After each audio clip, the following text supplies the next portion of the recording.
ಜಾಗತಿಕ ತೈಲ ಬೆಲೆಗಳು ಏರಿಕೆಯಾಗ್ತಿರುವ ಹಿನ್ನೆಲೆ ಹಾಗೂ ಮಧ್ಯಪ್ರಾಚ್ಯದಲ್ಲಿ ನಡೆಯುತ್ತಿರುವ ಯುದ್ಧದ ಪರಿಣಾಮವಾಗಿ ಪಾಕಿಸ್ತಾನದಲ್ಲಿ ಆರ್ಥಿಕ ಒತ್ತಡ ಹೆಚ್ಚಾಗಿದೆ. ಈ ಹಿನ್ನೆಲೆಯಲ್ಲಿ ಶಹಬಾಜ್ ಶರೀಫ್ ನೇತೃತ್ವದ ಸರ್ಕಾರ ಇಂಧನ ಬಳಕೆಯನ್ನು ಕಡಿಮೆ ಮಾಡಲು ಮತ್ತು ಸರ್ಕಾರಿ ವೆಚ್ಚವನ್ನು ನಿಯಂತ್ರಿಸಲು ಹಲವು ಕಠಿಣ ಕ್ರಮಗಳನ್ನು ಘೋಷಿಸಿದೆ.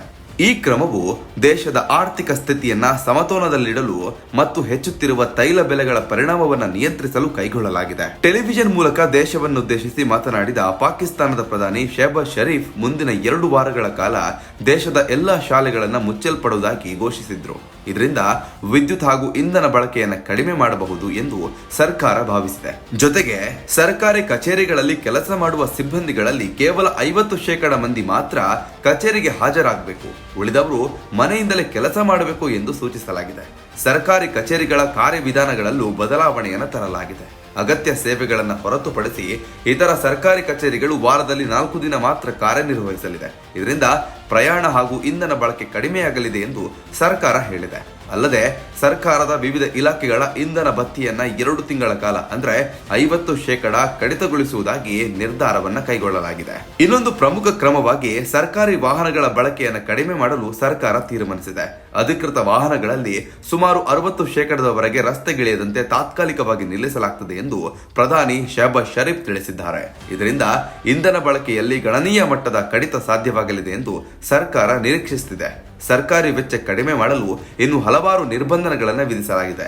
ಸರ್ಕಾರದ ಇಲಾಖೆಗಳ ವಾಹನಗಳು, ಏರ್ ಕಂಡೀಷನರ್ಗಳು ಹಾಗೂ ಫರ್ನಿಚರ್ ಖರೀದಿಗಳನ್ನು ಸಂಪೂರ್ಣವಾಗಿ ನಿಷೇಧ ಮಾಡಲಾಗಿದೆ. ಜೊತೆಗೆ ಎಲ್ಲ ಇಲಾಖೆಗಳ ವೆಚ್ಚವನ್ನ ಕನಿಷ್ಠ 20% ಕಡಿಮೆ ಮಾಡಲು ಸೂಚಿಸಲಾಗಿದೆ. ಈ ಕ್ರಮಗಳು ಸರ್ಕಾರದ ಹಣಕಾಸು ಸ್ಥಿತಿಯನ್ನು ಬಲಪಡಿಸಲು ಸಹಾಯ ಮಾಡಲಿದೆ ಎಂದು ಅಧಿಕಾರಿಗಳು ಹೇಳಿದ್ದಾರೆ. ಇದೇ ವೇಳೆ ಸಚಿವರು, ಸಲಹೆಗಾರರು ಮತ್ತು ಸರ್ಕಾರಿ ಅಧಿಕಾರಿಗಳು ಅನಗತ್ಯವಾಗಿ ವಿದೇಶ ಪ್ರವಾಸಕ್ಕೆ ಹೋಗುವುದನ್ನು ಕೂಡ ಸರ್ಕಾರ ನಿರ್ಬಂಧಿಸಿದೆ. ದೇಶದ ಹಿತಾಸಕ್ತಿಗೆ ಅಗತ್ಯವಾದ ಸಂದರ್ಭಗಳಲ್ಲಿ ಮಾತ್ರ ವಿದೇಶ ಪ್ರಯಾಣಕ್ಕೆ ಅನುಮತಿ ನೀಡಲಾಗುತ್ತದೆ ಎಂದು ತಿಳಿಸಲಾಗಿದೆ. ಇಂಧನ ಉಳಿಸಲು ಸಾಧ್ಯವಾದಷ್ಟು ಸಭೆಗಳನ್ನು ಆನ್ಲೈನ್ ಮೂಲಕ ನಡೆಸುವಂತೆ ಸರ್ಕಾರ ಸೂಚಿಸಿದೆ. ಸರ್ಕಾರಿ ವೆಚ್ಚ ಕಡಿಮೆ ಮಾಡುವ ಉದ್ದೇಶದಿಂದ ಅಧಿಕೃತ ಊಟ, ಸಮಾರಂಭಗಳು ಮತ್ತು ಇಫ್ತಾರ್ ಪಾರ್ಟಿಗಳನ್ನು ಕೂಡ ನಿಷೇಧ ಮಾಡಲಾಗಿದೆ. ಜೊತೆಗೆ ಸೆಮಿನಾರ್ ಮತ್ತು ಕಾನ್ಫರೆನ್ಸ್ಗಳು ಹೋಟೆಲ್ಗಳಲ್ಲಿ ನಡೆಯುವುದನ್ನು ತಡೆದು ಸರ್ಕಾರದ ಕಟ್ಟಡಗಳಲ್ಲೇ ಆಯೋಜಿಸಲು ಆದೇಶ ಮಾಡಲಾಗಿದೆ. ಇದರಿಂದ ಅನಗತ್ಯ ಖರ್ಚುಗಳು ಕಡಿಮೆಯಾಗಲಿದೆ ಎಂದು ಸರ್ಕಾರ ಭಾವಿಸಿದೆ.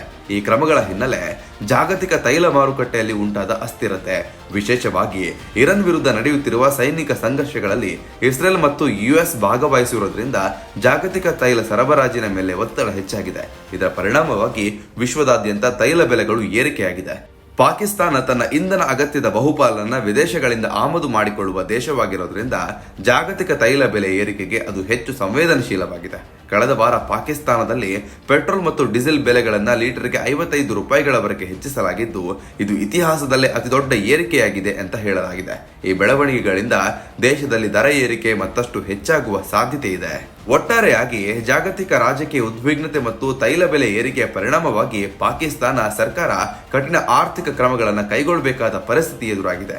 ಮುಂದಿನ ದಿನಗಳಲ್ಲಿ ಜಾಗತಿಕ ತೈಲ ಮಾರುಕಟ್ಟೆಯ ಸ್ಥಿತಿಗತಿಗಳ ಮೇಲೆ ಪಾಕಿಸ್ತಾನದ ಆರ್ಥಿಕ ಪರಿಸ್ಥಿತಿಯು ಅವಲಂಬಿತವಾಗಿರುವುದಾಗಿ ತಜ್ಞರು ಅಭಿಪ್ರಾಯವನ್ನು ವ್ಯಕ್ತಪಡಿಸಿದ್ದಾರೆ. ಪಾಕಿಸ್ತಾನದ ಈ ಒಂದು ಕ್ರಮದ ಬಗ್ಗೆ ನಿಮ್ಮ ಅಭಿಪ್ರಾಯ ಏನು ಅನ್ನೋದನ್ನ ದಯವಿಟ್ಟು ಕಮೆಂಟ್ ಮೂಲಕ ತಿಳಿಸಿ. ಧನ್ಯವಾದಗಳು. ಯಾವುದೇ ಸುದ್ದಿಯ ಅಪ್ಡೇಟ್ ಅನ್ನ ಮಿಸ್ ಮಾಡ್ಕೊಳ್ಬಾರ್ದು ಅಂದ್ರೆ ಈಗ್ಲೇ ಒನ್ ಇಂಡಿಯಾವನ್ನ ಸಬ್ಸ್ಕ್ರೈಬ್ ಮಾಡಿ. ನಿಮಗೆ ಬೇಕಾದ ಭಾಷೆಯಲ್ಲಿ ಎಲ್ಲಾ ಸುದ್ದಿ ತಿಳಿಬೇಕು ಅಂದ್ರೆ ಒನ್ ಇಂಡಿಯಾ ಆಪ್ ಅನ್ನ ಡೌನ್ಲೋಡ್ ಮಾಡ್ಕೊಳ್ಳಿ.